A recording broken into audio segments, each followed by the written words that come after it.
Why does it look like I'm leaving?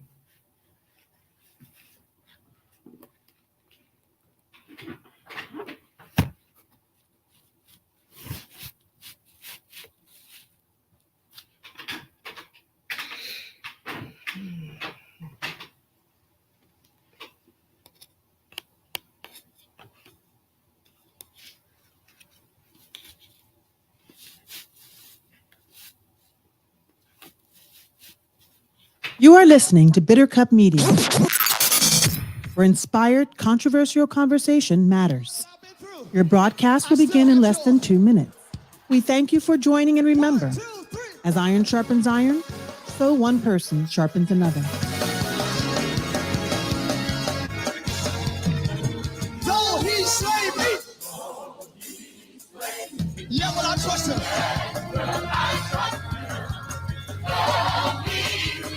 I'll trust in the Lord. Though talked about and misunderstood.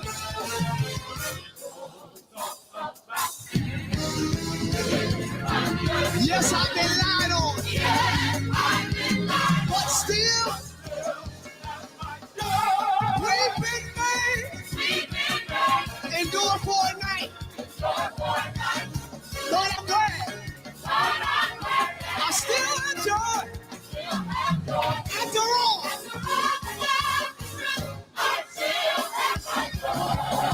Everybody say, oh. This shot.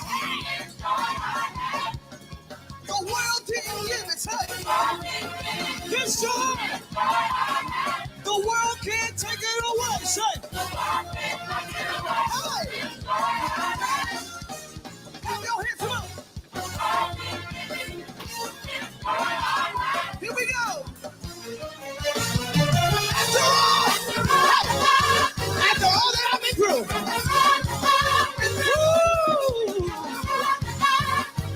I still have joy.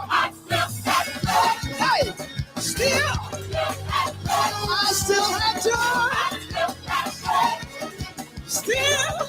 I still have joy.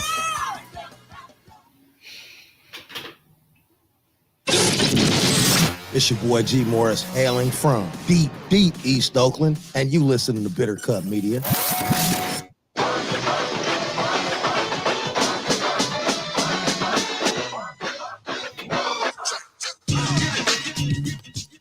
Because the nighttime is the right time to have inspiring, controversial conversations that matter.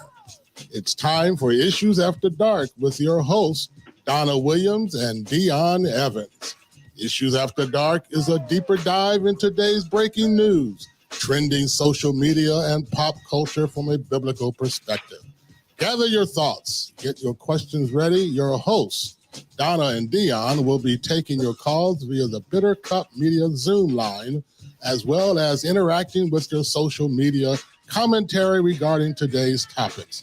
And now, Issues After Dark with Donna Williams and Dion Evans. That's right. We are going to be taking a deeper dive into today's breaking news. Yes. This is Issues After Dark. Donna Williams, Dion Evans. Hello. Yeah. Donna, I'm liking that. What is that on your head? Is that a bun? You call that a bun? It's a fake wrap. You said a fake wrap. A fake head wrap. You know how some women take scarves and they wrap them and then they twist them? Right. Well, this is one I can just pull down on my head. Oh, really? Yeah. Well, it's got you looking like you got Botox or something. Yeah. Well, no black, no crack. So, hey, Hey, it is what it is. It is what it is, and I'm grateful. Denise Williams lets us know I still have joy. Hey, that song's on purpose, girl. That song's on purpose. We'll talk about a little bit about that tonight. Yes. Welcome to Issues After Dark, you guys. And look, I am still trying to find the best way of promoting what we're doing. It's different, Donna. Yeah, it's a new season. A different season. It's a new season. I'm just saying. Yes. I wish I could sing like Israel. I don't want his wife. I got my own chicken salad. I don't need his, but chicken salad. Yeah, you've never seen them memes. Girls No. are walking around like in booty shorts, and they're like, y'all need to get one of these chicken salads. No, probably not a meme. And they I say, would where you watch. get them at? They were like 81st Deli, something like that. But to be a girl, she's really talking about herself. So I took a picture of my wife in her favorite hairstyle, and I posted. I said, I got me the chicken sandwich, the chicken salad. Oh gosh. Yeah. Well, all right. My wife hates when I do stuff like that. I think she secretly likes it, but she doesn't. To not encourage me to do it any more than I do it. okay. She doesn't give me quick approval. She was like, "Oh, Dion, you posted a picture of me." Yes, I like that. That picture that did something to my soul. Hey, Just saying. I like that. I like that. A man who is proud of. I'm trying to think of the right way to say it because I want to give the credit to Letitia. Oh no, the credit belongs to me. Yeah, give her the credit. No. I deserve the credit. Hey. Hey, this is the 2023. We're going on 28 years. 28 years. 28 years. Wow. Yeah, and we're young. So Yeah, you are. and I hear these people that are older than us. Oh, we've been married 10 years. I'm like, sit down, have a seat. Come over here. Let me teach you some things about. You don't marriage. even have tenure. You don't have tenure. Yeah, you can't talk. You can't talk yet. Have a seat. Right. Have a full seat. Absolutely. All of it. So, are you ready for the night show? Because we got this first topic. Mhm. And let me just go ahead and send the topics down the line, and then we'll peel back and talk about what was the most interesting thing about our day today. Okay. Topic number 1: Amber McLaughlin, transgender woman on death row. Well, breaking news. Yeah. No longer on death row. Right. Was executed today in the state of Missouri by lethal injection. We don't celebrate that. Celebrate that. We're still pro-life no matter what. Yeah. But the arguments that was being brought forward, no. And I'm not, Donna, you might have to hold my mule today. You might have to tie me to the tree. Yeah. Because I'm not hearing it. And I'm not going to be politically correct about it because I'm worried about some troll getting mad. I don't care about you getting mad. Yeah. So we're going to talk about that in segment 1. Amber McLaughlin, transgender on death row, today was executed. Yeah. And we're going to get into that. Segment number 2, something many of you have been asking for a while is what does it mean? Bitter cup. Cup. And so we're going to have a conversation. Donna's going to lead that conversation because I'm the one, I guess, that's I got to answer to the people. You have to answer. I'm looking forward to it. Rubbing my hands together. Ooh, I can't wait. I can't wait. Rub your hands again because it looks like you got brand new lotion. Yeah, there you go. There you go. Brand new lotion. I need brand new lotion. Yeah. Our third topic tonight is a breaking news story that started yesterday. Yeah. And that's Damar Hamlin. And we want to talk about it from the perspective of what do you mean thoughts and prayers? And the more I think about this, Donna, the more concerned I get because if somebody's life, we're talking about somebody's life. Yeah. If it depends on my thoughts, that means what does that mean? What do my thoughts do as it relates to life saving? But that word prayer. If my life is predicated upon you communicating correctly to God so that God will look upon my situation and do something, then your prayers got to be right. You can't be praying in a miss. You can't be praying and having not been praying prior. I mean, we'll get into it. Yep. We're gonna get it. Yep. Absolutely. So let's I got my homework back here. Got your homework. Yeah, I got Fox News. People get nervous when we pull out a Fox News article, but Fox News, CBS News, I've read them. Yeah. And segment 1 is going to be something else, and I'm pretty sure somebody's going to get fired up, and I'm okay. I'm ready. We don't have Fight the Power as our theme song for nothing. Absolutely. So what was the most interesting thing that happened in your day today, Donna? Well, after being 2 weeks on break, I went back to work today and I had to remember what do I do? Just come back. It's hard to get back into the routine of things, especially you being gone 2 weeks and you have to think about it. I mean, when I'm on break, I'm on break. I don't think about anything. And I came back and went, what is it that I do first? And what's next? So Are you the kind of person that needs a vacation for your vacation? Yes, because I didn't have sense enough to come back 2 days before I had to go back to work. I came back the day before I had to go back. And look, I'm a firm believer that everybody that works in service or, does service type work, that somehow they should be off. Anybody who works for the government, 2 weeks off. The last 2 weeks of the year, just the whole country should just be off. Absolutely. Absolutely. if people gotta, they gotta work at Wendy's or Starbucks and stuff like that to fulfill those needs, give those hours to people, young folks who really need some Christmas money or something like that. But the folks that folks should be able to be off for 2 weeks, and that'd be the time that all Americans in this country are off for 2 weeks. And that has nothing to do with your accrued vacation. You're just off for 2 weeks. So people just be at the holidays. That's not going to happen in America. No, because we're, it's a capitalistic society. Yeah. People's got to make their money on people's money, Absolutely. They can't afford to allow you to have the time to breathe for a minute. You got to nose to the grindstone. Got to grind, or whatever the new word is today. Slavery. It's just well, my most interesting thing I did today was I've been wanting to get my son to this business. I'll call them out, Stretch Lab. It's like this business that they perform professional, intense stretching of the body. Wow. And so, he's highly athletic and highly advanced in 3 sports. And so I finally took him to the site in Fremont.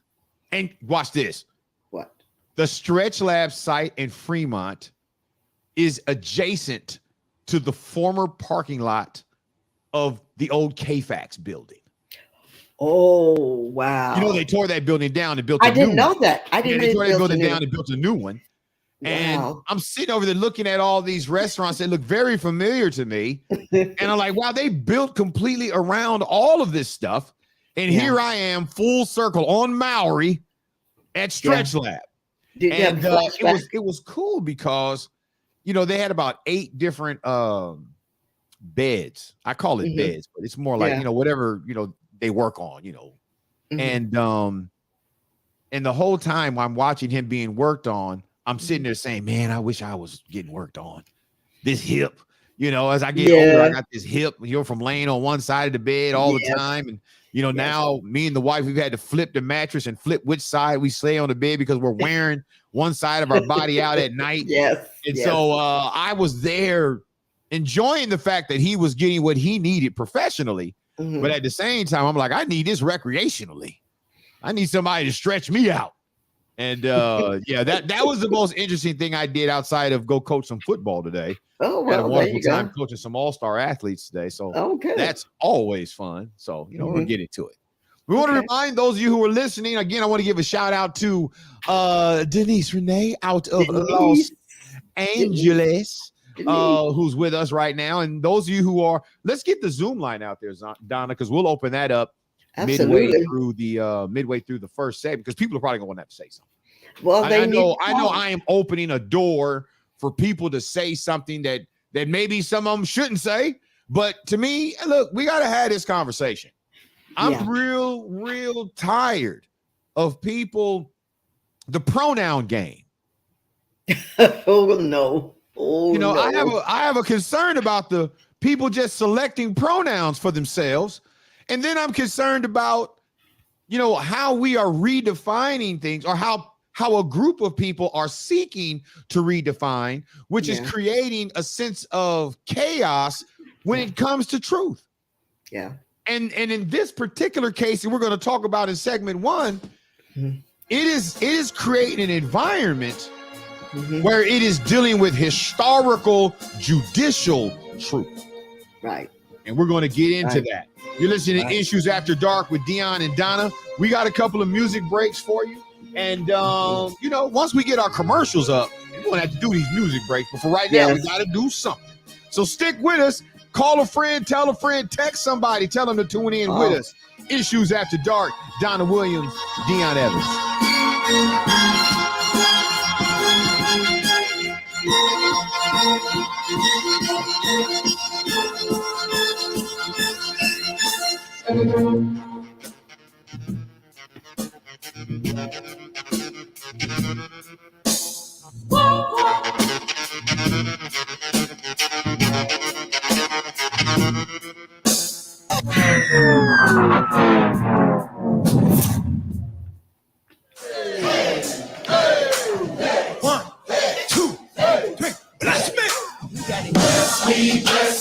Bless me, guide me. Has been defeated. He is our victory. Bless me, God, not just for me, but so everyone around me can have everything they need. Let all these folks that sleep me, God, have everything they need. Bless me, God, and me. Death has been defeated. He is our victory. Bless me, God, not just for me, but so everyone around me can have everything they need. Let all these folks that sleep me, God, have everything they need. Favor, let it follow me till I'm the conversation of all my enemies. Favor, God, not just for me, but so everyone around me can have everything they need. Let all these folks that see me, God, have everything they need. Favor, let it follow me till I'm the conversation of all my enemies. Favor, God, not just for me, but so everyone around me can have everything they need. Let all the souls that see me, God, have everything they need. Bless me, God, and me. Death has been defeated. He is our victory. Bless me, God, not just for me, but so everyone around me can have everything they need. Let all these folks that see me, God, have everything they need. Let all these folks that see me, God, have everything they need. Let all these folks that see me, God, have everything they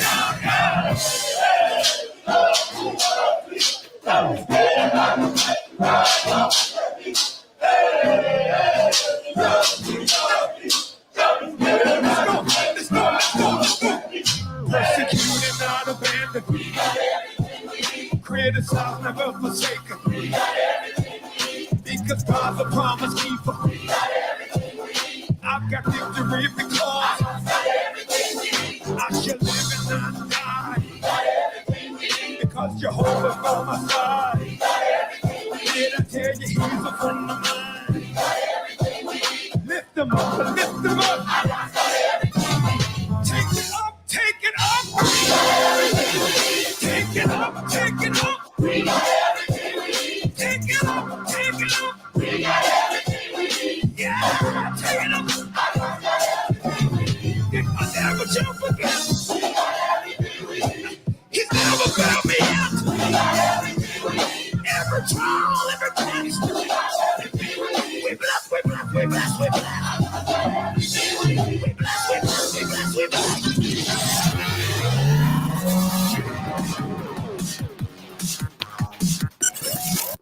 Pride Jesus, not me. 'Cause I throw hands. Try Jesus, please don't try me. 'Cause I fight. I know what he said about getting slapped. But if you touch me or mine, we gon' have to scrap. So, try Jesus. Please Y'all know the don't deal. try me. I've said it several times. 'Cause I fight. Now, give me your thoughts on this opening story. Oh my goodness, Dion. You know, I was thinking about how they're making the issue that she is transgender Now, the focus of why she should not have been executed, rather than some other compelling reason. And in the article, they give some other compelling reasons about why she deserved to have that sentence commuted or be granted clemency. But the headline, First Transgender Woman Executed, reads as though this is a reason why she should not be executed. And that caused me some concern. You know, and I agree with you. It caused me concern. And then I took a good look at my concern and realized that my concern was the fear of being bullied for not complying with the desired prejudicial beliefs that a group of people have made up for themselves as a form of counterculture. And when I looked at why am I second guessing my own core value? Now understand. Yeah. I respect everybody. Even if I disagree with you. I do know, and I've said it before, I know that I am less likely to argue with a woman that I believe is beautiful than I am with a woman who's not to my eye pleasure. If you're not ocularly pleasurable to me, not eye candy, I might argue with you because I'm not looking for none from you. I don't care about no shot with you. I get it. We all have that. But why is it that when it comes to issues like this, it's either believe the way we believe, talk the way we talk, see it the way we see it, or we're going to attack you. Well, attack on tonight, if you will. We'll cancel you. We'll do our best to cancel you. You're not canceling me. Yeah. Missouri, this is Fox News. Missouri, and this notice. Let me give you the detail. Missouri could become first state to execute a transgender woman. And here's the truth. She was executed. Yeah. Couple of hours before the broadcast, the Missouri governor, what's his name? Governor Mike Parson, did not grant clemency. No. Therefore, no appeals, no clemency, needle injection. Again, I don't glorify that. No. I'm not saying that because somebody is transgender, they deserve the death penalty. Right.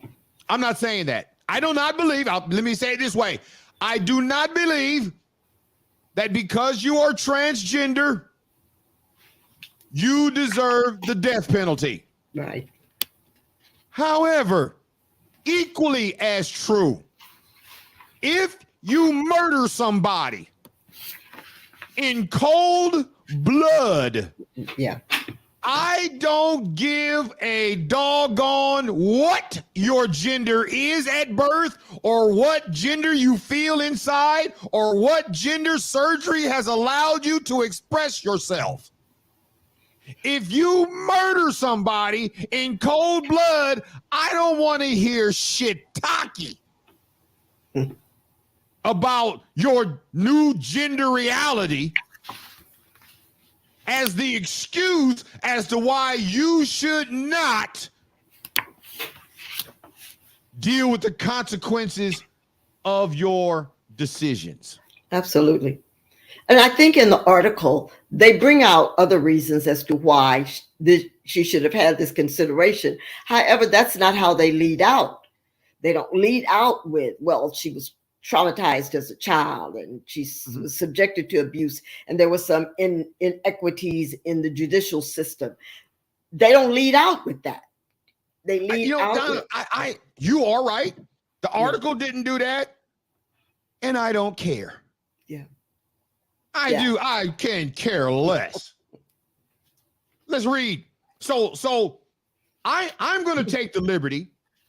If I'm going to go back and talk about the case where Beverly Gunther was a 45-year-old woman who was in a relationship with a man named Scott McLaughlin. I want to go back to 2003 before we started hearing about gender reassignments. Let's go back to the truth. Let's go back to the facts of 2003. Right. Because if you don't go back to the known facts of 2003 and you try to interpret this story in 2020 under its new set of pronouns, it can get a little weird for you. I'm just saying it can get a little weird for you. So what I'm going to do is I want to chronologically bring us to today. Because I remember, Donna, you and I did a show 10 years ago on Troy Davis. Yeah. Remember, there were people who came forward and said my recollection was wrong. He's not the guy. DNA didn't even prove that he was in the vicinity of the spot. And yet, he was executed. Yeah. Countless other black men on death row died, all to be found out later. DNA didn't match. Yeah. Here you have Scott McLaughlin, who now is a transgender woman going by the name of Amber McLaughlin, 49. Yeah. He was found guilty in 2003 of murdering his former girlfriend, Beverly Gunther. Now, let me say this real quick. And just in case somehow this video gets into the hands of the family of Beverly Gunther. If there's any sympathy from me, it is for the Beverly Gunther family. Absolutely. I thought the same thing. I thought while all of this is going on about Amber McLaughlin, all the conversation, all the chatter, what about Beverly Gunther's family? Right. How here they are. And I can't say that they were looking forward to this, but they at least saying there is some justice. Not some. For Beverly. This is ultimate justice. This is biblical. Justice. Eye for an eye, tooth for a tooth, hand for a hand, life for a life. Right. Now, again, I understand the Old Testament and I understand the grace and mercy of the New Testament. I am not for the death penalty simply because there's too many innocent people. Yeah. Too many innocent people who lawyers have good arguments, they good stories they tell, and they're using, wonderful tales to convict people, but they don't have a body or they don't have all of the facts. They don't have the evidence. And there are too many people dying who were later found out to have not committed the crime. Right. But Scott McLaughlin is not one of them. Oh. He is not one of them. So he was found guilty of first-degree murder in the killing of his girlfriend. McLaughlin did not transition into becoming a transgender woman until after his conviction. 3 years ago. So he was caught in 2003. Mm-hmm. No transgender. He led them to the body. 2004. No transgender. No transgender. 2005. No transgender. 2006. Convicted. The penalty is death. Deadlock jury. Judge then makes the final decision based upon the circumstances that existed, the facts in the case. Death penalty. Right. Now that the death penalty has been granted, all of a sudden, transgender. I believe I'm a female on the inside. And again, that's your right. That's the way you feel. I ain't mad at you. Right. Just don't try to use it later when it had nothing to do with what you did to murder somebody. And let me tell you, those of you who are in the transgender community who may see this a little differently. You better be very careful of the slippery slope that Scott McLaughlin tried to pull, because that is not a slope you can hang your hat on. Let me explain. If Scott McLaughlin was spared the death penalty simply because he's now Amber McLaughlin, then I'm here to tell you women in this country are in trouble. Because now the door that you've opened is any man who gets into a issue with his girlfriend, doesn't like what she's doing, doesn't like her decisions, doesn't like, he can end her life in cold blood. And then transition into the very woman he killed to avoid the consequence of the death penalty in his state. Let me read more of the Fox News. The Associated Press reported that McLaughlin was in a relationship with 45-year-old Beverly Gunther before transitioning, and would sometimes show up at an office in St. Louis where Gunther worked. So here's some of the things that started making Beverly uncomfortable. He would just show up at her job. Another time, according to the article, Scott hid in the building. He hid in the building where Gunther worked. This is stalker type stuff. Yeah. And when he hid in the building, that's when she decided to obtain a restraining order. Obtain a restraining order. Yeah. Third infraction. So not only is he showing up at the job, he at one time at least hid in a building where she was working. This is what the article says. Police officers at times would escort Gunther to her vehicle after work. She couldn't go to work, stay at work, or get off work without having to deal with this dude, Scott McLaughlin, her boyfriend. Ex-boyfriend. I'm sure after the restraining order and stuff, I'm sure they're still not dating. And that's a problem in itself. At what point does somebody tell Scotty, you can't have your way? You can't have it any way you want it. Life does not revolve around you, Scotty. And this is my concern, Donna, about the transgender community. Is that there are ways, if you want to be that way, fine. I have no problem. That's you. But you have a hard time being told by others, no, I don't agree with that. That's a mainstream thought. I don't have to agree. I'm not going to agree with that. It's no disrespect to you.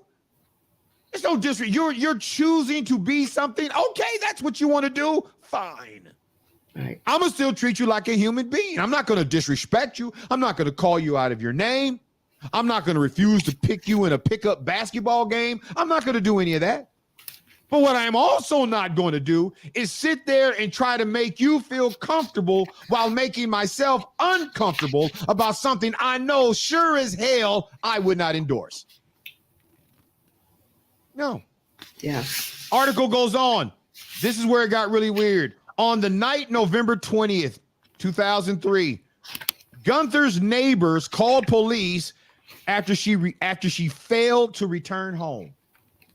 Which means they do the story too. They know. Hey, if this guy comes, I got a restraining order on him. He's showing up to my job. He hid in the building. I got to have police escort from time to time. They knew if about you see him in the community, just let me know. Call the police. Be safe. She doesn't show up for work. She doesn't show back home from work. So the neighbors call the police. Well, remember, I just told you in a previous paragraph, police at times escorted her. had to escort her to her car after work because she didn't know what she was going to face. Listen to this, Donna. Fox News. Officers went to the office where Gunther worked and found a broken knife handle near her car and a trail of blood. Yeah. So now they know. Oh, yeah. Officers are now on high alert. They know. And at this point, they already have a suspect. Yeah. When you have a restraining order, when you have a legal document letting a judge know that, hey, I need protection from this individual, and here are some reasons why, when the police are showing up at your job and escorting you to your car just to make sure you get in it safe, the judicial system has some information on if something happens to you. They have enough information on who to go see first. Right. Watch this, Donna. Right. They get near her car and find a broken knife handle and a trail of blood. The next day, Scott showed the police where her body had been dumped in the Mississippi River. Stabbed her up, accosted her at work. This is, I guess, one of the days that she didn't have a police escort. Yeah. They find a knife. I mean, he was so violent with her body with this knife that the knife broke. He was so callous with even trying to cover up what he did. He didn't even pick up the evidence. Right. And he pulls her body away in a trail of blood. And he literally just dumps her body in the Mississippi River and goes home. And here's what's more heinous about it. He raped her. He raped her. What? If you stabbed her first, you stabbed her repeatedly, what? See, here's the thing, Donna. And this is the transgender community. This is what you don't want. You don't want people entering the transgender community whose mentality is, can't nobody tell me no. Yeah. Because you're look, if you guys start embracing that, you're going to catch hell. Those people who were considered, people who will consider being an advocate and being cool and using he, him and on their social media to, seek to identify or seek to be an advocate with the transgender community, none of which I'm doing. Denise, he was a man at the time. I can advocate for you without doing that. Denise says, raped her. I thought he was a woman. He was a man. He was still a man. No, that's why I chose to tell the story in his chronological pronoun self. Right. He rapes her. He's a man. His name is Scott McLaughlin. Right. He doesn't become transitioned into a woman until after he is found guilty and sentenced to death. Only 3 years later, not 3 years after his sentencing, just 3 years later, has he begun to transition as a woman. So he's 26 years. Was it 26 years in prison? So on the 23rd year, he begins to transition. Yeah. Yeah. I got to read this. The request for clemency does not primarily focus on McLaughlin's gender identity, but instead of a traumatic childhood and mental health issues, which were never presented to the jury during trial. Stop the press. Stop the press. Hold on a second. Let's just be honest here. We don't need a trial for this one. Let me back up a bit. Remember they said that they found the knife? Right. The next day, neighbors reported Beverly missing. They went to the job, found her car, saw a broken knife near her car, a trail of blood. Trail of blood didn't lead them anywhere, but the next day, they go see Scott.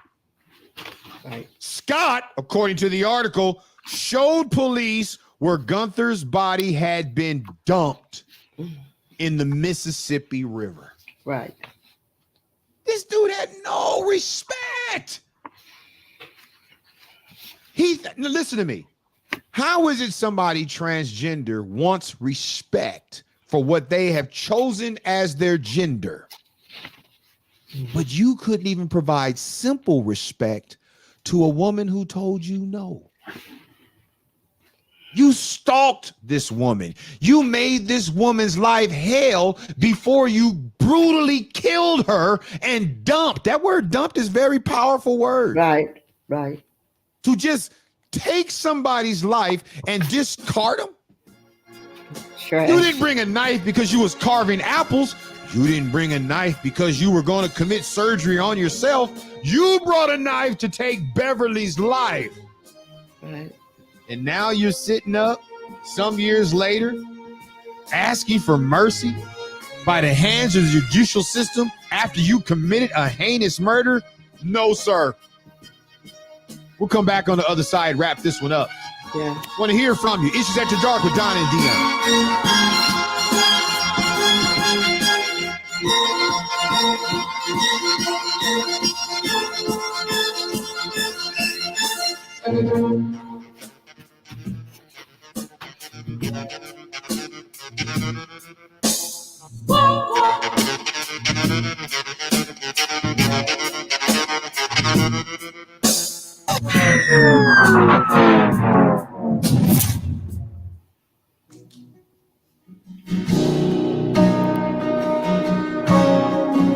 Now you know what we're gonna sing, no surprises.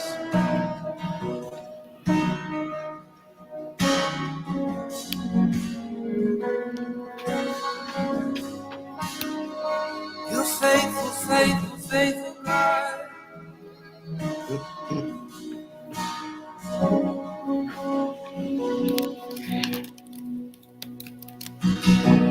Lord bless you and keep you.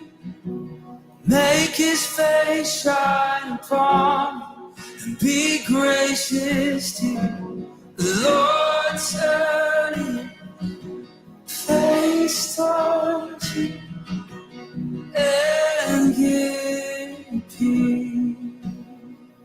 peace.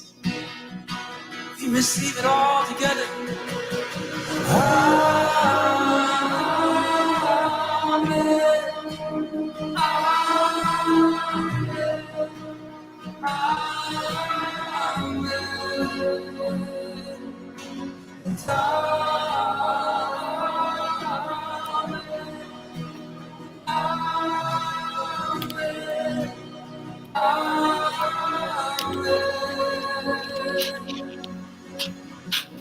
God bless you and keep you. Make his face shine upon you and be gracious to you. The Lord turn his face towards you and give you peace. Amen.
Woke up this morning to somebody in a video talking about something I posted in a video. If it wasn't me, then would you even get offended? Or is it just because I'm black and heavy? Y'all don't hear me though.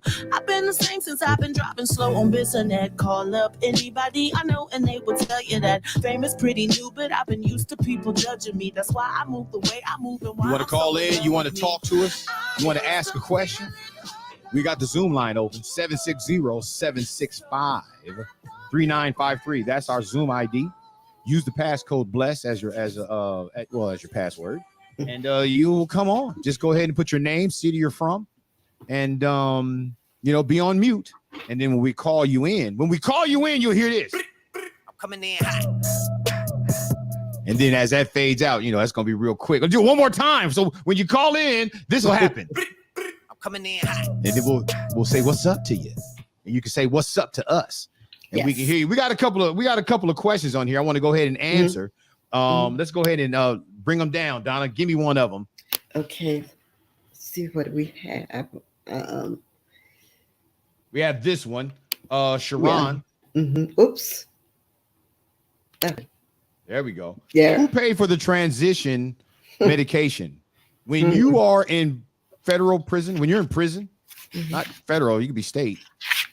They do. Yeah. They pay for it. Someone sued Missouri, challenging a policy that prohibited hormone therapy for inmates who weren't receiving it before being incarcerated. And so this individual won the lawsuit and became a mentor to other transgender inmates, including McLaughlin. So they sued Missouri, saying that hormone therapy should be available to those, even though they weren't undergoing therapy before they went to prison. And they won it. So yeah. It's maddening. It's maddening. I mean, can you imagine somebody black going to jail and saying, you know what? Hey, I'm white. Pay for my surgery so that I can have white skin. I mean, hell, Michael Jackson should have done that. He saved himself a lot of money. He could have just went to prison for a couple of years and he could have come out white as snow. And I know, but this is the world we live in. But it's saying here, I'm still confused as how does somebody get convicted as a male, and then because they say they are female, they are placed in a female prison. And he didn't undergo hormone treatments. I'm sorry, she didn't undergo hormone treatments. I'm not saying that. That's he. That's Scott. Scott did not undergo. Listen. Amber McLaughlin was born in prison. Has always been a prisoner. Yeah. Who went to prison? Scott. But here's the question. If the individual, if Amber did not undergo hormone treatments, then what makes them female? In quotation marks. I don't even because it says that they did not undergo hormone treatment. And I thought that was part of the process. Well, I think if you're paying for it, you got to go through hormone treatment because you got to break your body down and all that kind of stuff. I've heard all that. I've had, in RMG days, we had conversations with the transgender community to understand clearly what's going on. So I'm not angry with the transgender community. All I'm saying is you better start being a little more prejudicial as to how you allow certain people to identify within your group, because this is not the case. Yeah. There's no sympathy from somebody like me for the case like this. If you have, listen to me, if you have, those who are in the transgender community, hear me very clearly. If you have anger for Amber McLaughlin, better known as Scott McLaughlin, born as, if you're upset with the state of Missouri for executing Scott McLaughlin for his transgressions on Beverly Gunther, if you're upset about that, I don't want to ever hear you speak again when somebody kills someone in the transgender community simply because they felt tricked. I don't want to hear it. Wow. I don't want to hear it at all. Because I remember in Oakland on 14th and Franklin, 13th and Franklin, when there was some young women out at the club, and there was one that was shot and killed. Can't remember the name. It was at least 12 years ago. Shot and killed, and they left the body in the street, and people were in a pandemonium because they felt that the Oakland police left the body in the street because once they rolled up on the body, realized that what they thought was a woman was actually a man. And remember the parents of the transgender woman who was a black male? When they buried her as a him, their biological child. And the transgender community was outraged. Mm-hmm. We did a show on it right there in RMG studio. We did a show on it because we wanted to understand the vitriol of what was going on. We wanted to be empathetic and sympathetic. Right. But I'm like Hall & Oates. When it comes to Scott McLaughlin, I can't go for that. No can do I. Can't go for that. Yeah. He killed a woman. Now he's in prison and he wants to become a woman. He identifies. And then the advocates, listen to this. Here's one of the reasons, Donna. The AP reported that clemency petition claims that when McLaughlin was with a foster parent as a toddler, that person rubbed feces in her face. No. If we're going to talk about when Amber McLaughlin was a toddler, it was a he. They rubbed feces in his face. And I get it. Somebody will say, well, he felt like a she his whole life as a toddler. Are we kidding? If I'm going to give you that, if you're going to tell me that that's what's going on, then I got another paragraph for you that you got to then explain. When it comes to McLaughlin's gender identity, the petition addresses a diagnosis of gender diaspora. Right. Now, again, I'm sure you're asking too, what is gender diaspora? No problem. They tell us it is a condition that can cause anguish and more because of a person struggling between their assigned sex at birth and their gender identity. Assigned sex. Assigned. That's what they say now. At birth, last I checked. Biology matters, does it not? A Y and an X chromosome always will produce a penis. Boy. 2 X chromosomes will always have no penis. Girl. I think it's not like somebody misassigned. There's a potential now where I think parents can decide whether or not what gender to assign or don't assign a gender at all. Let the child decide.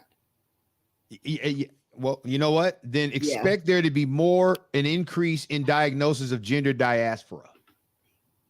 Because here's the thing. When somebody says, but I feel like I'm a woman inside. How do you know how women feel on the inside? I mean, scientifically prove that to me. Yeah. When a woman says, but I've always felt like I'm a man. How do you know? You don't know what it feels like to be a man. If I get ready to swipe at your midsection, are you going to clutch up? No, you're not.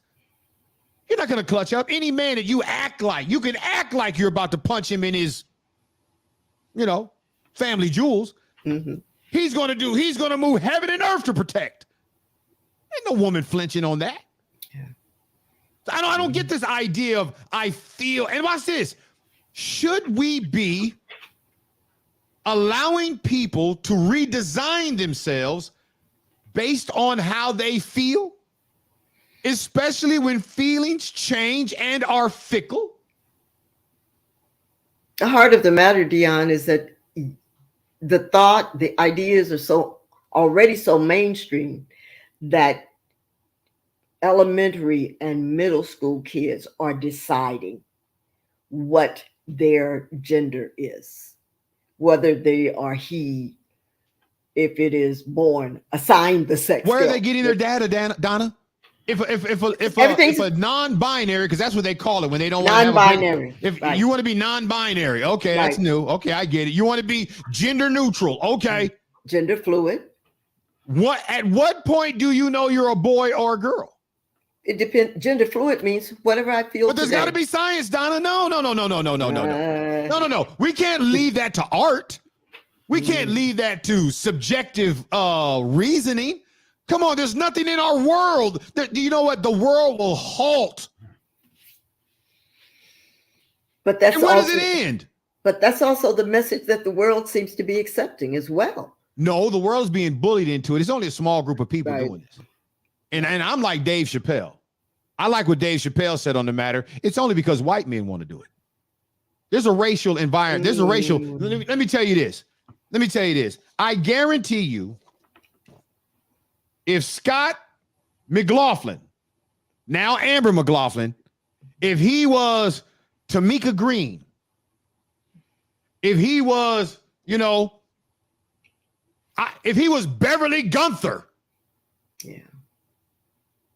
What about the woman? What was her name? Eileen Wuornos in Florida. Yes. Remember Eileen Wuornos, who was the prostitute who was put on death row? I think she was the first woman in this country who was killed in the death penalty. They did a movie on her called Monster. Yeah. She had a more terrible childhood than Scotty. Yeah. And she was put to death. And again, I'm not glorifying in the whole put to death. Right. But I'm also not at all. When you start making excuses like that, I become insensitive to you now dying. I can't champion the cause of humanity, preserving humanity, when you start desecrating Beverly Gunther with these weird excuses as to why you did what you did. You can't tell me the woman in you killed Beverly like that. Is that what you're telling me? Are you telling me because some adopted father used a stun gun and some foster parent rubbed feces in your face when you was a toddler? Are you telling me that those are the things that when you became over 40 years old, you decided to stalk a woman at her job? You decided to hide in the building where she worked? They needed a police escort to take her to her car after work sometimes. You mean to tell me you caught her on a day that the police weren't there and you knifed her up and a trail of blood led away from her car and you dumped her body in the Mississippi River? You want to tell me that's because ultimately you had some identity issues on the inside? Miss me with that. I'm not hearing that. I'm not hearing that. And if the world, Donna, is going to be bullied into believing that, well, I want to walk into B of A tomorrow with an 870 credit score. I want to go into the bank tomorrow with Donald Trump's taxes as my own. And I want a loan that's going to get my family completely out of debt because after all, I feel white on the inside. It's ridiculous. It's a slippery slope. But I believe so. It's a fast slide. And this is why I'm telling for people in the transgender community, you should not be mad at a single thing I've said tonight. What you should be mad is that somebody tried to creep into your community unaware. And they're about to mess it up. Because let me tell you, had the governor granted clemency, all hell would have had. Do you know how many black men? You know how many black men have been executed? Yeah. You know how many black men, because of the Innocence Project, shout out to the Innocence Project. You know how many black men have been removed off of death row because somebody took up their cause to prove that they didn't do it? And yet here we got somebody who took you to the body, showed you the next day where they dumped the body in the Mississippi. Let me tell you, the Mississippi River, Donna, you probably know better than I. Isn't that one of the darkest rivers muddy. There is? They call it the Big Muddy. It's mud. They call it the Big Muddy. The Big Muddy. He did not expect her to be found. She wouldn't have been if he hadn't taken them to her. Now, I could understand them giving him some leniency on that. But he pled not guilty. And how do I know that? Because it went to trial.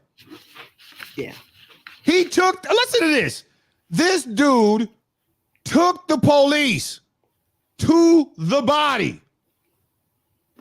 Yeah. Where he dumped her and still pled not guilty. And they didn't, remember, they didn't use none of these excuses. They didn't use any of these talking points in the trial. No. They didn't use by reason of insanity. They didn't use by reason of trauma, gender confusion, or gender myopathy. They didn't use any of those arguments. No. It's only upon trying to save Amber's life, Scott turns into Amber. It's only when Amber, formerly known as Scott, is now facing a death penalty, and now Missouri is looking at the first state in the country to put to death a transgender woman. And you want the world to have sympathy, and you want to bully the judicial department on this case. This was the wrong case. Yeah. We have there's no question about who's guilty here. Yeah. No question who's guilty here. You want to call in and talk to me and Don on this? 760-765-3953. Passcode is blessed. It's right there on your screen. Don, let's get into the next segment. I know we kind of went over in that one. Well, actually, we only got about a minute and so left. So let's wrap this one up. Okay. Give me your final thoughts on this one. This should not even have been a headline. It would not have been a headline. It would have been a blip on the news screen that an individual, a man, was going to be executed because of a murder. It became a headline when it became the first transgender woman to be executed.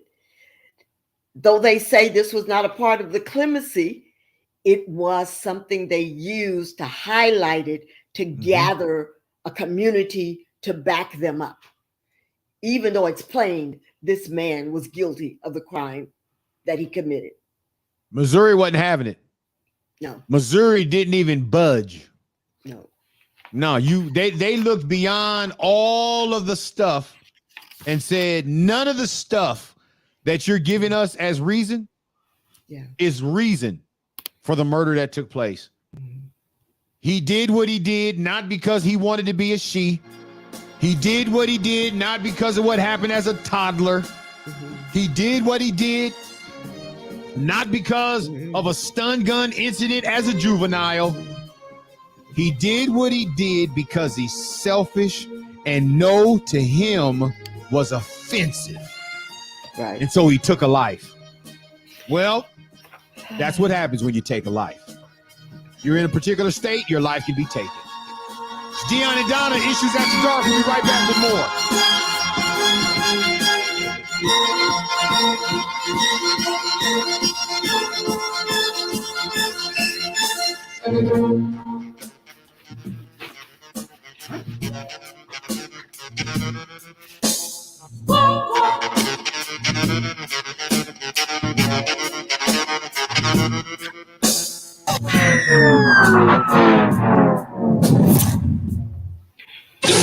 I'm Mo Kelly. You are listening to Issues After Dark with my friends Donna and Dion. Hallelujah, salvation and glory, honor and power to the Lord our God. For the Lord our God is mighty. The Lord our God is omnipotent. The Lord our God, He is wonderful. We say hallelujah, hallelujah, salvation and glory, honor and power to the Lord our God. For the Lord our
You're listening to Issues After Dark, Dion and Donna. Oh, what a powerful first segment and lead it into the second segment. Yeah. Yeah. Just one thing I definitely want to make sure is if we're going to tackle controversial issues, we're going to tackle them. Yeah. We're not going to take no helmet to helmet contact, and we're not going to become T-Rexes when it comes to contact. We are going to take the issue on, and we're going to take it head on. And you know, for me, I'm not going to be bullied. I'm going to be sympathetic. I'm going to be empathetic. I believe in humanity. I don't have to care about your pronouns. I don't have nothing. I care about you are a human being. Right. And it ain't an all matters response to Black Lives Matter. We are human beings. And I can respect and I can be there to protect any human being.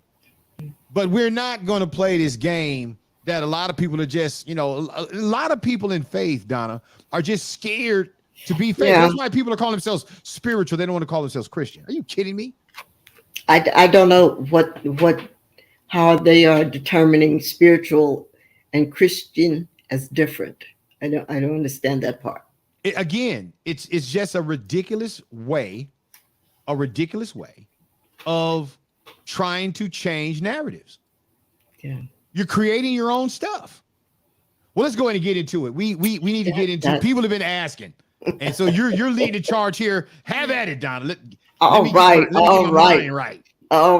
What does it mean, bitter cup? Well, yes, we're going to get into that. But Dion, there are some newbies out there that don't know Dion Evans.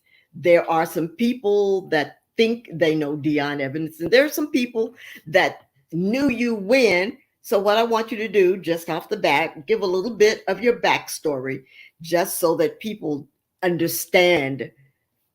Well, maybe not understand, but get to know a little bit about Dion Evans. Just a little of your backstory. Well, I am, the more I look at my own life, the more I say, if they do a film about me, what would that film look like? And you know what that film would be? What? Forrest Gump. Why Forrest Gump? Here's the life of him. We're not talking about the IQ. I'm not, my IQ ain't low, and nor am I slow. I believe it. But I have decades of different pockets of life that do not intersect. So I have a life that I live as an athlete that does not intersect. College football player, that life does not intersect. I have a life as a youth pastor and community advocate in an organization called CAUSE, Christian African Americans for Unity and Self-Expression. And that was a 5 to 10 year, I say about a 5-year run. It ran simultaneously with me being a youth pastor. Then in the backdrop of all of that, there is my over 30 years of being inside the greatest fraternal organization in this country, Omega Psi Phi Fraternity. And then you have my college years where I spent half my time in private and half my time in public between San Francisco State University and Biola University. Then I have time over 15 years of pastoral ministry, building a church from the ground up, and then merging 2 other churches into that church to create a church that at its height had 200 members. And we were doing amazing things in the city of deep West Oakland and in the West End of Alameda. Cutting edge ministry. That ministry led to a radio ministry. On KFAX, where we had the largest listening audience on that station, which is the largest station in Northern California. But then we were on every Christian station in the Bay Area simultaneously, not only as a broadcast, but I was producing broadcast. All of these different pockets of people are people around me, but all of those pockets, those people aren't around each other. So I can walk into Costco and somebody's going to call me coach. Somebody's going to call me brother. Somebody's going to call me pastor, and somebody's going to say good friend. And they're not going to know each other, but they all know a portion of me. So after RMG, which was painful ending for me, because here we are, a victim of our success. I refuse to do the pay for play. I don't think it's right. At the same token, when the listenership you carry over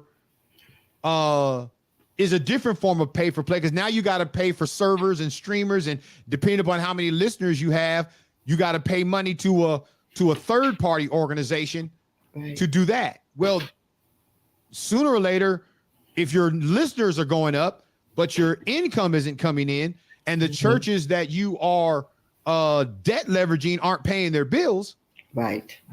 And how do you sue? How do you take to court a church that's not paying their bill?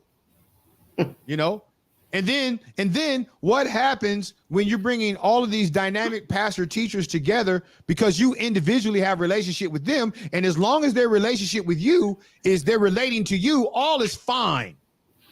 Well, what happens when just one gets jealous of another one, or one happens to be an enemy of the other, or you find out that one of them, didn't like the fact that his side chick hooked up? I mean, it has nothing to do with me. Oh. But the arguments and fights make their way to RMG. And so ultimately, I had to make a decision that even hurt my family. It hurt my family because I'm holding on. And I praise God for my wife, because she was willing to live in a cardboard box in the street as long as we stayed together. I can't. A woman who's willing to do that, I can't do that. But our finances had run so deep, or we had given so much money to the ministry. There was money we weren't taking because, so you can't, all money ain't good money. Right.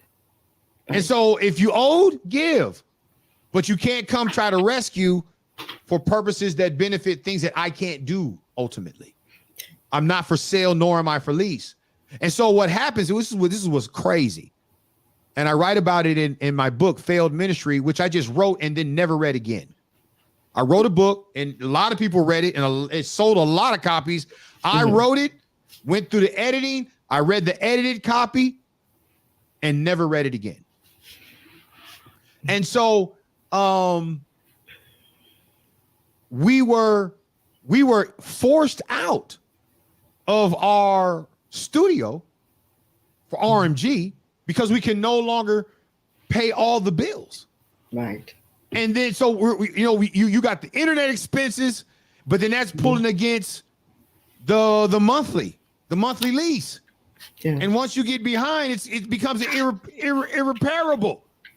Well, at the same time, I'm trying to take money from my home, and I'm putting that money in the studio. Well, then that got us behind at the house.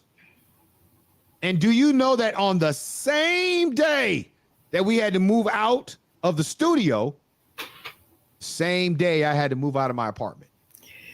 Wow. The exact same day. Wow. And I was angry because all I had did was help. All I had did was try to make a difference. All I did was create this vehicle whereby we could talk about Christ on any subject in a diversity of ways, and we could do it and the whole world was impacted. And then I felt like I was just dropped. And so what happened was you go through a sense of embarrassment. You go through a sense of, man, I cannot believe this happened. And you're thinking, hey, I've never seen David, that I've never seen the righteous forsaken, nor his seed begging bread. And then you got to come to the conclusion, well, hell, if I'm begging bread, then I must not be righteous. Well, if I'm not righteous, what the hell did I do wrong? Because I don't get it. And I see other people doing far worse. And they seem to be living high on the hog. I know, what would a man give in exchange for his soul? Well, hell, I ain't trying to exchange my soul, but I would like a stable place to live where my entire family can be together. And for 6 months, I moved my wife into her mother's house with our 2 kids, and I lived in my car for 6 months. Wow. And it was in that 6 months that I wrote the book Failed Ministry. And the caption of the book was, did I fail ministry, or did ministry fail me? It seems to me we're going to have to talk about that book at some point in the IAD Issues After Dark conversation. But I want to circle back to your saying the pieces of you don't intersect. I beg to differ, and I'm going to bounce this back to you, that they intersect in your why for the work you are doing right now. Oh, in theory, it all intersects. Yeah. In theory, it all intersects. When I say it doesn't intersect, there are people who know me just as well as you do, but they know me in a whole different genre. Right. You two don't know each other. Mm-hmm. Like I often tell my wife, and she doesn't like hearing it. I say, when I die and my funeral is held and Donna's preaching the eulogy, there are a lot of people going to be like, how'd you know Dion? Oh, he used to be a teacher at our school. How did you know Dion? Oh, he used to coach my son. There are going to be people who know each other, but when my name comes up, they're not going to know me the same. That's why I say Forrest Gump. Right. It's hard to kind of explain, but that's the best I can explain it. But then I got to a point where I just wanted to hide. I didn't want to be I didn't want to be in ministry. I never felt built. I've always felt that building ministry is what I've been gifted to do. I've never felt until recently, and that's because of the jostling of Pastor Wayne Jackson. I've never felt that I should ever, I still don't feel that I should ever candidate for a church. So a church needs a senior pastor. Sure, I know I'm fit. Sure, I know how to lead God's people. I know it is one of the callings God has given me. But I'll never candidate. But if a group of people was to come along and say, hey, we would like to at least consider you, would you consider us? I would consider that a act from God to move upon. And I would consider it. And if the Lord moved upon their heart to say, hey, we would like you to be our senior leader, then I would have to pray about that decision. So whereas before I was like, I'll never do senior pastoring again. I'm now like, no, I know why God has prepared me and he's gifted me to do that. And with all of these other pockets and areas, it even helps the calling of a senior pastor. It helps because I can see different layers of things and I can meet needs in their particular perspective and order. So your journey from just bits and pieces of the backstory to Bitter Cup Media. Yeah. Some people would think that bitter cup means there is some bitterness to life as you have experienced it. You've had to drink from the bitter cup. But I want you to share not only about Bitter Cup Media, how you came about that name, but also the logo itself, what it represents. Okay. Wonderful question, Donna. So I had a conversation with Brother Morris O'Kelly. Wonderful. Now, Morris O'Kelly is the one person who knows me through all of those markers. Me and Mo Kelly have been in each other's lives since we were like 19 years old. So we know all of those. He knows all of those markers of my life, like I know all of the markers of his life. And he's always been in the background like, man, you got to get back. You got to do you're gifted in doing this. I'm like, man, I can't afford this. I can't afford that. So finally, now we're like 8 years from RMG. Technology has evolved. And so before I'm an octopus doing all this stuff, now it's like maybe 3 devices. And really it's because of the way I've tweaked some devices that we're doing cutting edge stuff. Nobody's using Zoom for their caller listenership. Not yet. So if anybody starts doing it, you know it came. But just like Issues After Dark when we first started out, nobody was using Facebook, Twitter. Nobody was using social media in the kingdom as it relates to engaging the culture for Christ. Remember, we used to say that all the time. Right. That's how we did it. Now everybody does it. But it started with RMG. The word unapologetically Christian, unapologetically controversial, unapologetically, what was the other word concerned. Yeah. Those unapologetic, that came out of RMG. Now everybody's using the word unapologetic. I heard it on one of our fair-skinned brothers say it in one of their Bible studies on the radio. And I went, I can't believe it. I can't believe it. Yeah, my wife always says, man, if people, they just won't give you credit. No. But she always finds a way to tell me I'm going to give you credit because I know it didn't exist before you. Right. And she believes Steve Harvey was brought to KBLX to compete with RMG Morning Mix. Oh my! As soon as RMG Morning Mix is no more, now he's gone. Now they bring out like, wow, maybe he was Telling the truth. I don't know. Hey. So bitter cup is, Jesus had the cup to drink, and it was what was inside the cup that he found difficult. He prays, he takes his disciples up, and he prays if this cup can pay. He doesn't say if this bitter cup can pay, it's this cup. And it's not a literal cup, it's a euphemism he's using for this. I am about to take on the sins of the world. If there's another way that I can do this, plan B. Right. And God doesn't even answer him. God doesn't even respond. And that's why, not my will, but thy will be done.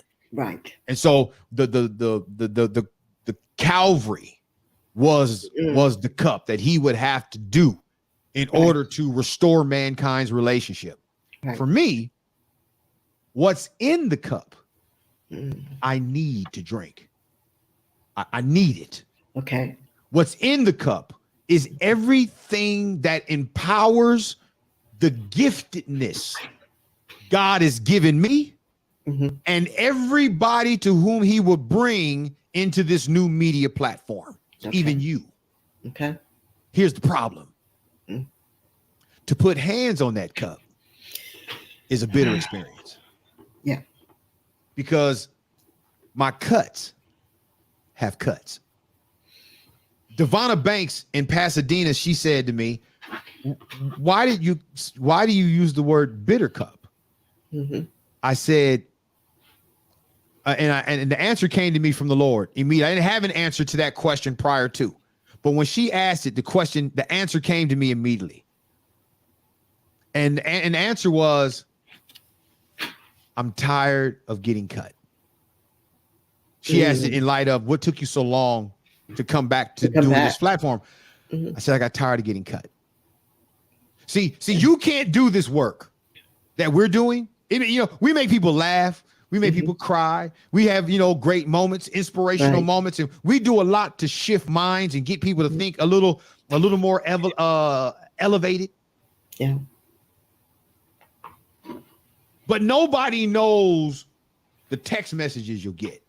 Nobody knows the negative conversations that'll be happening in other folks' inboxes. Nobody, and you remember in RMG, there was some stuff we were covering that was so local that if I just showed up to a church, people would get nervous.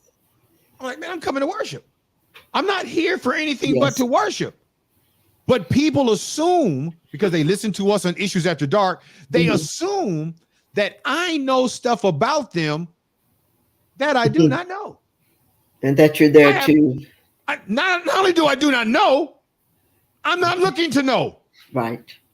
But because of their own hysterical thoughts, they assume I know.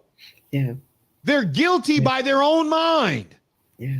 And there's nothing worse than having a bunch of guilty people trying to sabotage you and then ultimately sabotage you from within. Okay. So let me ask this question. You are now getting back into it, which again may make some people nervous. How do you feel about that? Well, I spent a lot of time in what I call in the cave. Okay. In the cave. Hiding. I didn't want to be seen. It's one of the reasons why I took the job with the public school, is because it allowed me to hide. I took a job in the public school and I started rising to the point of ultimately athletic director. And I'm coaching all these sports and I'm hiring all these different people. And we're doing phenomenal things over there in Sobrani Park. We took a school that nobody cared about, nobody knew about, to creating championship teams and phenomenal athletes who were students who I have gotten into schools. Berkeley nobody has gotten more student athletes into Cal Berkeley than Madison Park Academy, where I was the athletic director. Wow. Every year that I was the athletic director, you're talking about an 8-year run as athletic director alone. Every year, the valedictorian or the next highest GPA was a student athlete. Wonderful. We went through a 7-year period where not a single athlete was taken off the field due to academic ineligibility. And a lot of those kids, the only reason why they were playing sports is because I would tell them, believe what I think about you until you can believe it for yourself. They had never had such positive reinforcement. But I went into a cave. That was my cave. I wasn't going to nobody's church. I didn't want nobody to call me pastor. And when people who knew me as pastor saw me in public and called me pastor, I felt embarrassed. Okay. We have another segment coming up, but I have one more question for you before we go into question number 3. We'll be right back. Issues After Dark with Dion and Donna.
Thinking about the first time I heard your voice.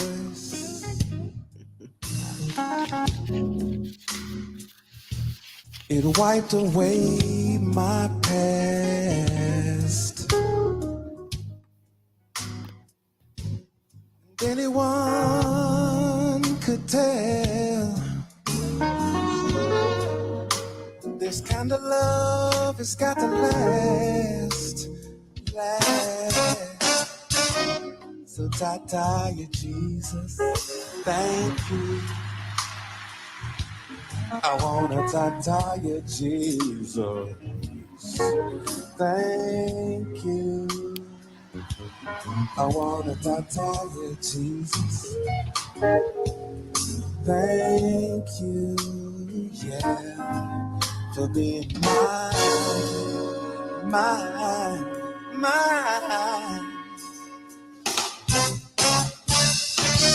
Remembering when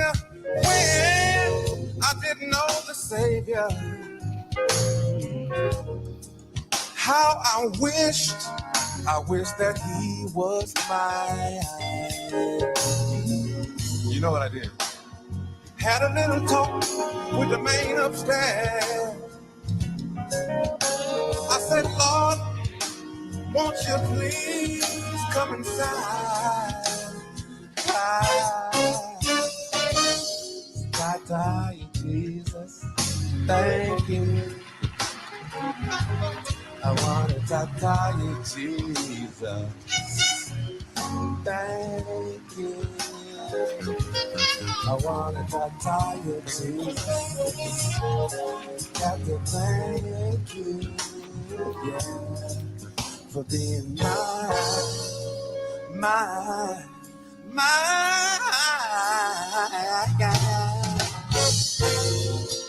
Ain't no love.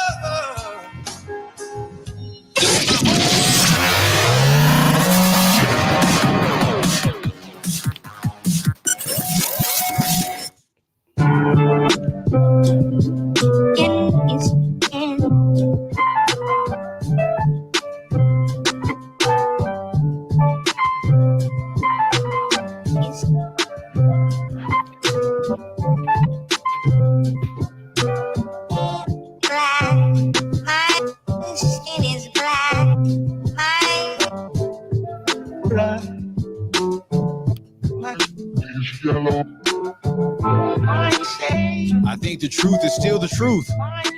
Issues After Dark is still fastest 2 hours. Absolutely.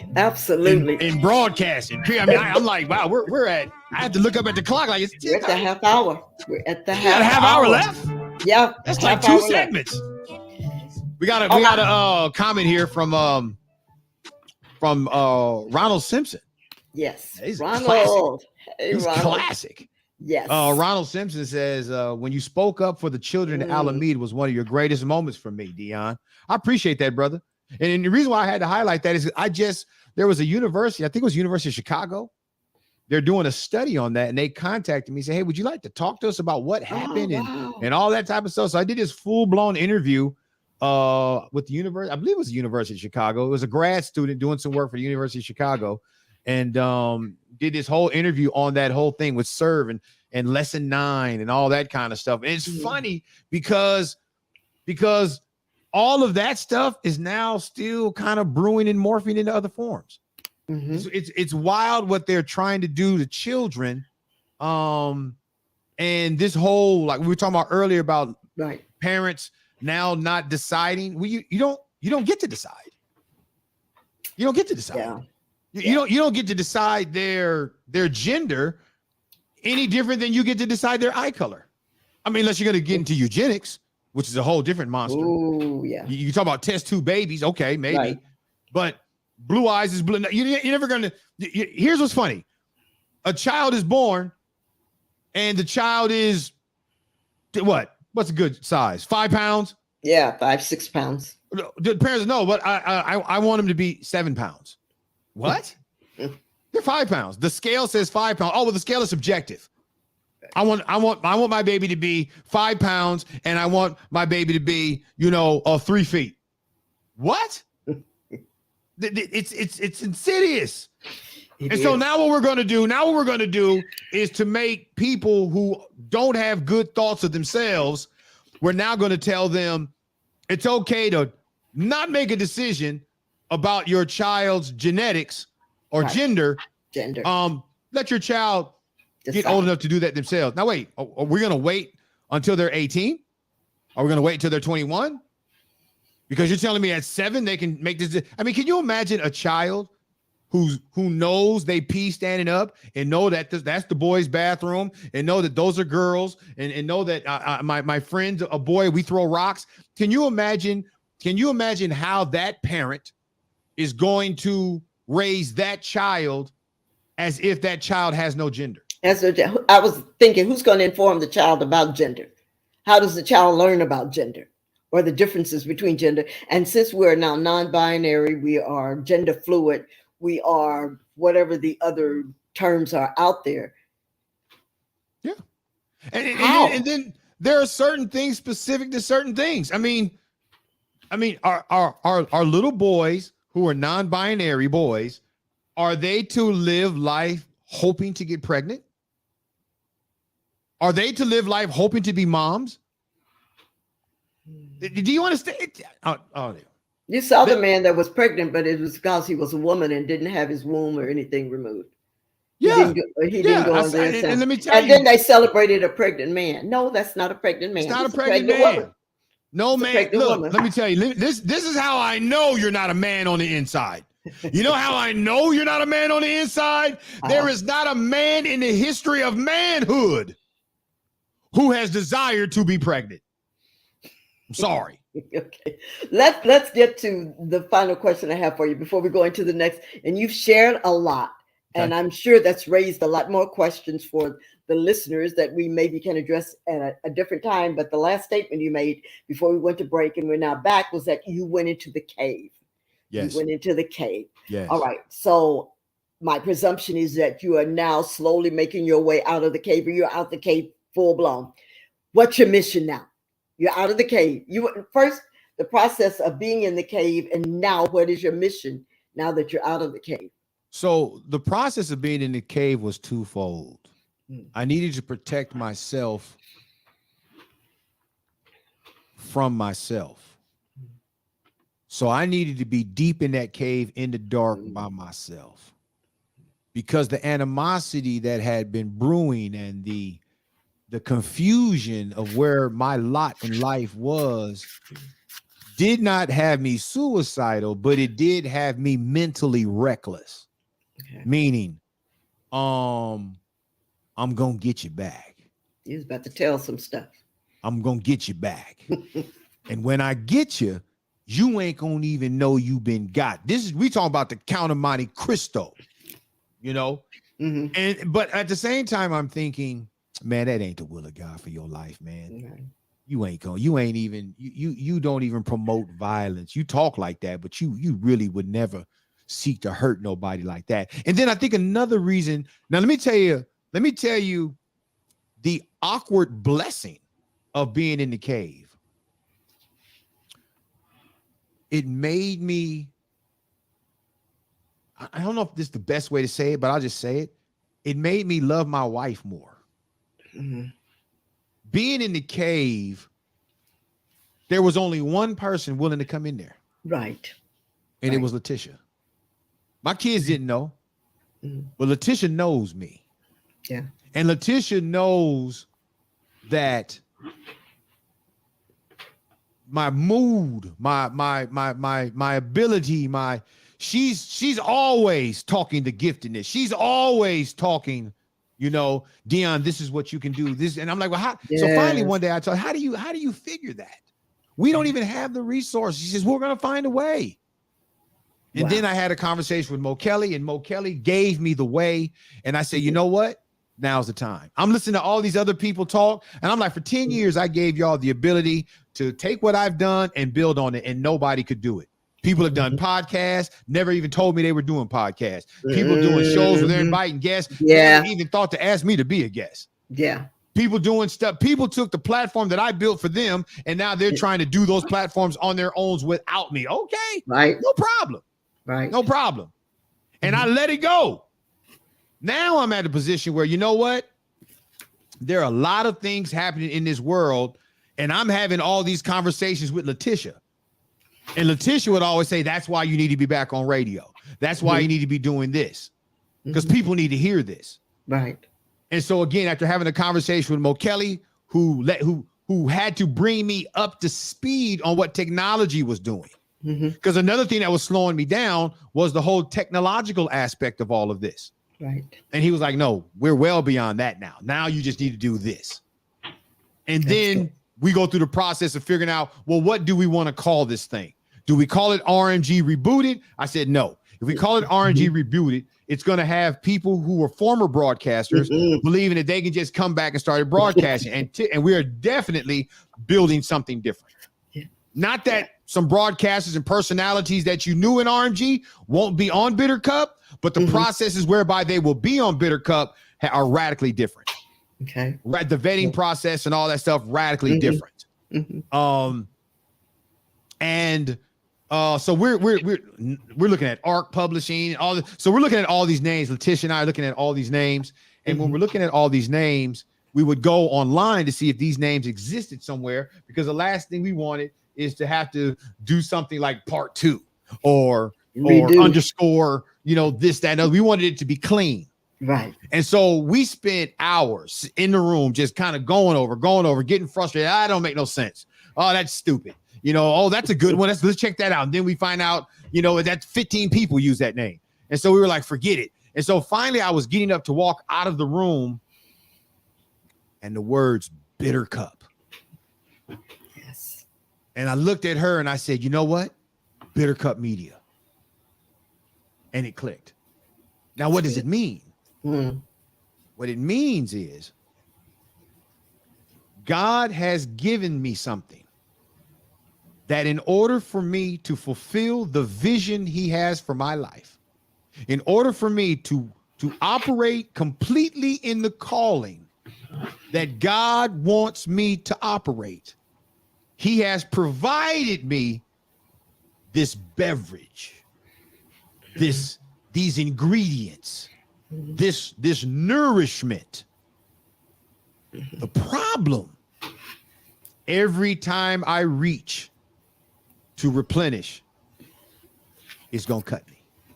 The thorn sugar. And I finally got to a place, Donna, where I said my wounds are just gonna have wounds. Yeah. And that's not just for me. That would be for anybody that will come along and be a part of this work. The stuff we cover, the things we deal with, are always going to set off some chain reaction that is going to create some sense of blowback that we cannot know until we're forced to know it. Right. The first time round, I was confused by the blowback. I was confused. Look, I'm doing something nobody has ever done, and I'm not doing it just for myself. I'm opening doors for all of us, and you have the nerve. I didn't understand the misguided mindsets of others. I didn't understand it. You expected people to be grateful. Well, I was grateful. You expected people to be grateful. They expected you to think they were your blessing. Yeah, well, I knew that wasn't going true. I knew that wasn't true. So now where I'm at is the cost of doing ministry the way God intends it for Dion and those to whom he will send to be a part of this new movement. We will comfort our wounds together. Yeah. But we will drink that cup. Yeah. Because it's the only thing that will keep us in our purpose. And so I'm grateful today. Even now, I'm like, okay, our listenership is nowhere near. Look, this is our sixth episode and only second episode back officially. Right. Tomorrow will be the first time we do 3 days straight. Right. So we're now at humble beginnings. And here's what I know. If the Lord can use me to build it before, and I wouldn't put my hand on that plow, I know how to build it, but now I know how to drink the cup. The bitterness of the cup is not what's in it. Right. It's having to touch it. Yeah. Just to stay alive. Okay. So either I cut and live, or I don't get cut and die. Okay. Well, my life helps others live. Is that the and mission? I understand that calling. I'm not That's running from that calling. Okay. Yeah. That's the mission, is to help others live. Yeah, absolutely. Even though the wounds will have wounds. Yeah. And not only for me, but to help others live. Right. There are people, Donna, who need a voice. Right. But they need to know how to live when the blood on their hands is dripping. They need someone to come along and you cannot bandage your wounds with the hand that's wounded. And if both hands are wounded, it's hard to heal. Right. You need somebody to come along. And so people like myself, God is entrusted with providing platform for people who he's invested stuff in. Yeah. But to get that stuff out, it's going to cost some things. It's going to cost some things. We probably need to continue this conversation at another time, but I thank you for what you have shared, Dion. I know people are still wanting to hear more. I want to say I'm grateful for the years with RMG and for this opportunity again. You were the reason I came out of my cave, because I went into the cave when my husband died. I'm like, I'm in, I'm done. And you were the reason that I came out of my cave. So I'm here to support you as best I can in my seasoned years. And I'm grateful for everything you bring to the table. Well, praise God. I'll share this publicly because I think I shared this to you in private, but I'll share it publicly. One of the criteria in my prayers to the Lord was Donna's got to come back. The only and we've had phenomenal broadcasters. But for me, who I needed to say yes was Donna Williams.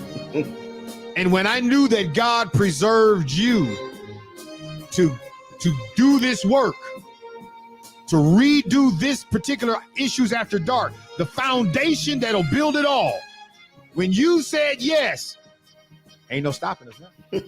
Just the beginning. Just the beginning. Yes, indeed. All right, we're going to go to a quick break. Come back on the other side.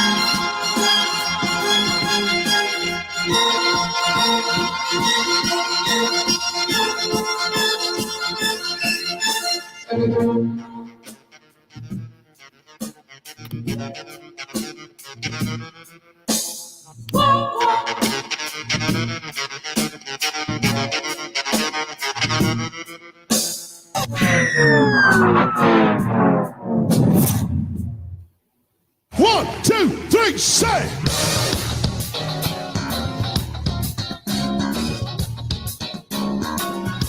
You might as well go ahead and get your dance on.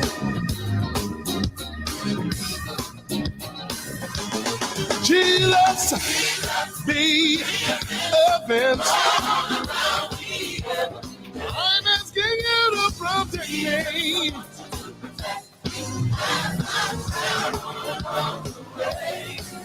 I know you can, I know you will. Fight my battles, I keep still.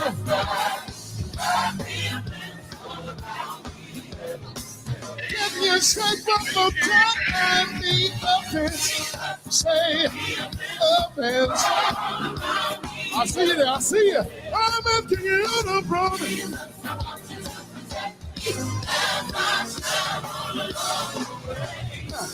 I know you can, I know you will. Fight my battle and I just keep still. Say, yeah. This is my prayer, Lord, that I pray each and every day, that you would guide my footsteps, let the stumble and stay. Lord, I need you to direct me all along the way. Oh, Lord, be a fence all around me every day. Come on, help me say, Jesus, Jesus, say offense. I'm asking you to protect me.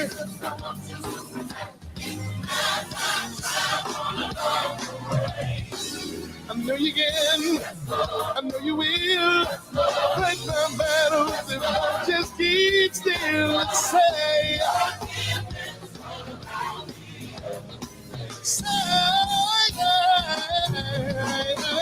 Sometimes the way gets so rough, y'all, and the nights are so long. In my hour of weakness, that old enemy tries to steal my soul. But when it comes like a flood to surround me, my God will step in and stand in His ways. Oh Lord, be a fence all around me every day. Yeah. come on, somebody help yourself. Oh, Jesus. Jesus, be a fence all around. I'm asking you to protect me.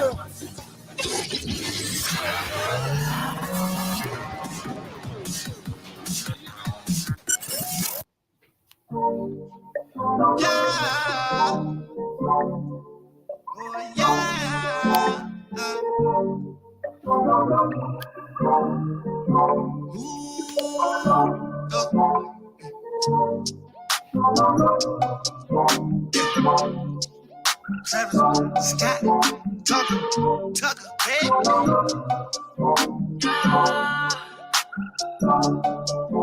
I'm on for I go yo. Just a short. I just went out my door. Issues After Dark, Donna Williams, Deion Evans. Spirited. Feel like I'm getting my feet back up under me. My media feet, my radio feet. I believe you are. I believe you are. Let's so we talked about a lot today, and I'm sure we'll have more conversations about the mean of Bitter Cup and and explain that all out. Let's talk about let's close out. We got 8 minutes left segment. The young man yesterday, Damar Hamlin. I wasn't watching Monday Night Football last night. And I believe it was like 35 million people were watching last night. And I tell you, as a football player, a football coach of, over 30 years, never in my life have I seen what happened last night happen in football. And I get it.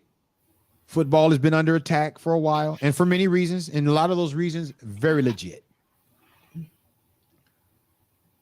But I'd be wrong if I sat up and act like yesterday was something that happens a lot.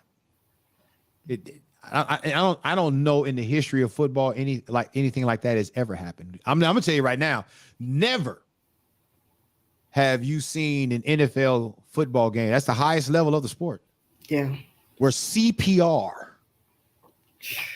was provided on the field of play. Yeah. Where paramedics had to drive an ambulance onto the field of play and administer CPR to a player who just fell backwards. Right. And let me just also say this. The reckless nature of social media sometimes can become unnerving. For those of you out there who are saying that's what happens when you take the COVID vaccine. Are y'all kidding? Really? Is that what we're doing? Conspiracy theories. Is that what we're doing? A man's life. Now get it. It was not a hellacious hit.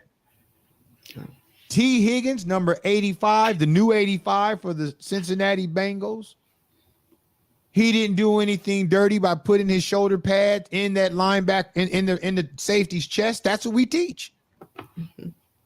The safety absorbing that blow and taking him to the ground for a sure tackle. That's what we teach.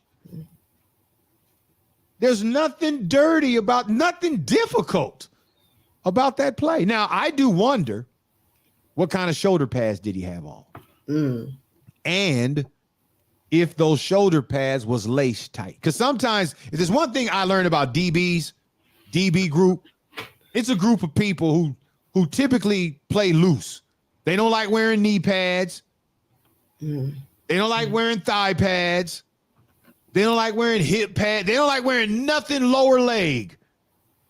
And I'm wondering if, because a lot of times in football, Donna, the shoulder pads, they just put their jersey over the shoulder pads, and then they throw the jersey on, the shoulder pads and the jersey on at the same time, and they don't typically always check to see if the string in the sternum is tied tight.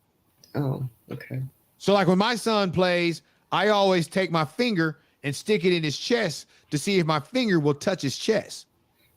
If my finger touches his chest, that means his shoulder pads aren't closed completely. I tell all athletes this. You got to close it completely, because if you get hit in your chest and them shoulder pads aren't completely closed, it's going to cause a problem. Now, typically that means you're going to probably get a sternum bruise. You're going to get the wind knocked out of you. But yesterday, Damar Hamlin, number 3 of the Buffalo Bills, he suffered what has now been reported as cardiac arrest. Right. It's hard. Not a heart attack. Not arrhythmia. Not his heart didn't go bad. Just stop. It's a millisecond move. I'm not a doctor. I'm not going to sit up trying to explain it. Right. But between heartbeats, as the heart is resetting, in that millisecond, if trauma happens, it can shut you off. Yeah. And so he got hit, took the man to the ground, stood up, no problem. Right. But I could tell by the way he fell backwards, he was out, as in knocked out, while he was standing on his feet. Because his legs did not try to brace, he just fell completely backwards. Our segment, however, is on this issue of people just throwing out there our thoughts and prayers. Something and the reason why Usually when we hear this, Donna, it's after tragedy has happened. Right. The outcome of the individual is fine. We had these massive shootings, and you hear people, politicians in particular, my thoughts and my prayers. It's after the fact. It's nothing on the line. Right. This young man was resuscitated. He died on the field. His heart stopped. They resuscitated him on the field and got a pulse, but he still wasn't responding. So they got to put a tube down his trach to help him breathe, or they're breathing, ventilator will be breathing for him as they try to resuscitate him back to wholeness. Wow. Now, he's still in trouble, medically speaking. It's not a 60-40, 70, it's 50-50. Yeah. So when we talk about thoughts and prayers, forget the thoughts. That don't mean anything right now. Anybody can have a thought. But the prayer piece, this young man's life is on the line.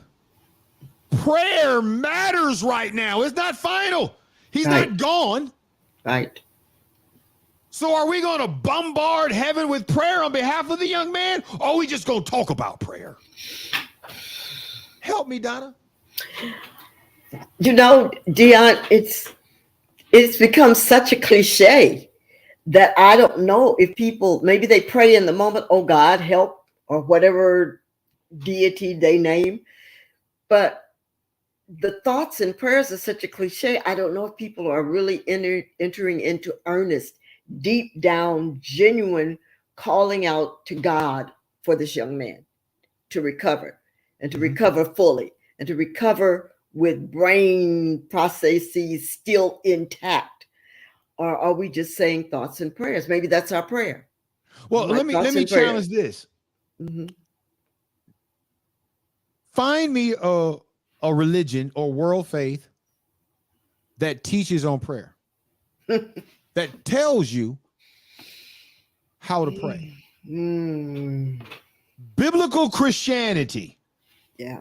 Jesus Christ himself taught us how to pray so that God of all will not only hear you, but answer. And will answer. So using the word prayer for me is not enough. Can you believe that? Time's up. My God. Yep. Your final comment, Donna? We'll pick this up tomorrow. Been a great conversation from Amber Scott McLaughlin to the Bitter Cup to just a snippet about thoughts and prayers. Thank you, Dion. Thank you. Well, thank you, Donna. I am praying to the God of the universe through Jesus Christ. Yes. That this young man is completely made well. Yes. Not so that he can return to the gridiron. I'd like that because I think he would like that. Yes.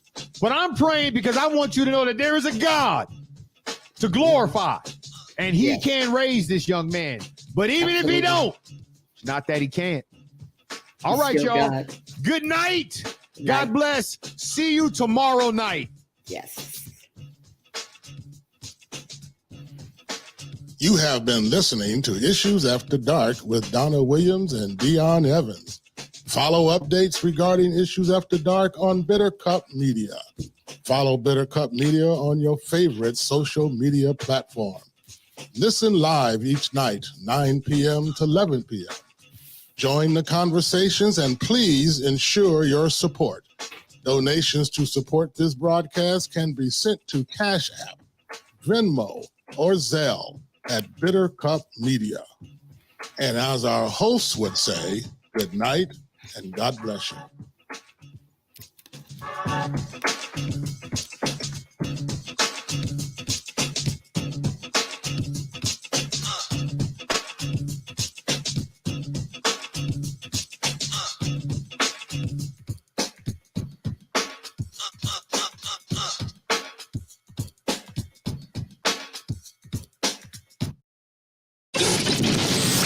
You are listening to the Bitter Cup Media, where inspired, controversial conversations matter.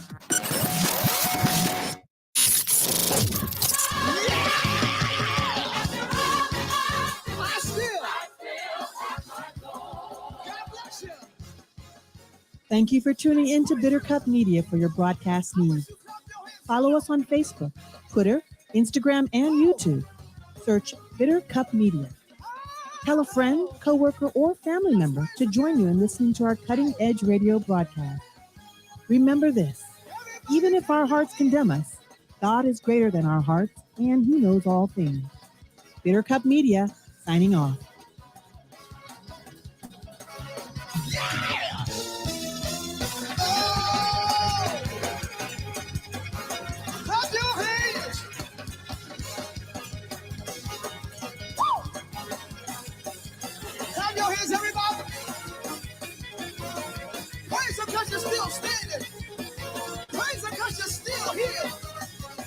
Because all things work together. Hey, y'all clap your hands. Let's celebrate. Let's dance in here. Come on. Oh, oh.